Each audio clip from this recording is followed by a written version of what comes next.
తెలంగాణ రాజకీయాల్లో కాంగ్రెస్ బీజేపీ మధ్య మాటల యుద్ధం మరింత వేడెక్కింది.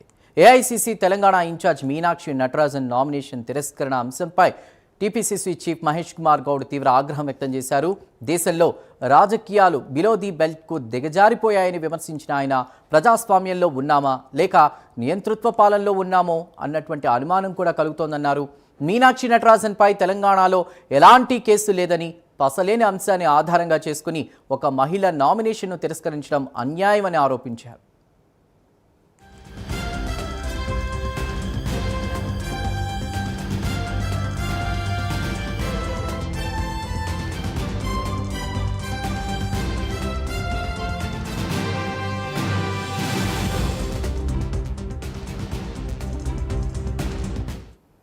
నామినేషన్ తిరస్కరించిన ఎన్నికల అధికారిపై కూడా ఆయన తీవ్ర వ్యాఖ్యలు చేశారు. సుప్రీంకోర్టులో ఆశించిన న్యాయం లభించలేదని, బీజేపీ ఫాసిస్ట్ విధానాలను ప్రజలు గమనిస్తున్నారని అన్నారు.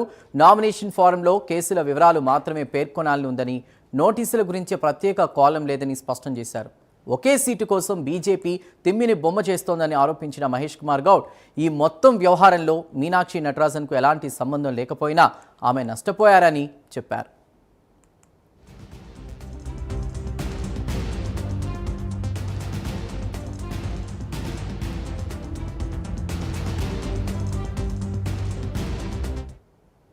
అదే సమయంలో ప్రభుత్వంలో లీకుల వ్యవహారంపై స్పందించిన మహేష్ కుమార్ గౌడ్ అలాంటి వారు ఎవరైనా ఉంటే ఉపేక్షించబోమని, సమగ్ర విచారణ జరిపిస్తామని ముఖ్యమంత్రి ఇప్పటికే ప్రకటించారని కూడా తెలిపారు. తమపై కూడా గతంలో కేసులు నమోదయ్యాయని, ఎఫ్ఐఆర్లను మాత్రమే నామినేషన్లో ప్రస్తావించామని చెప్పారు.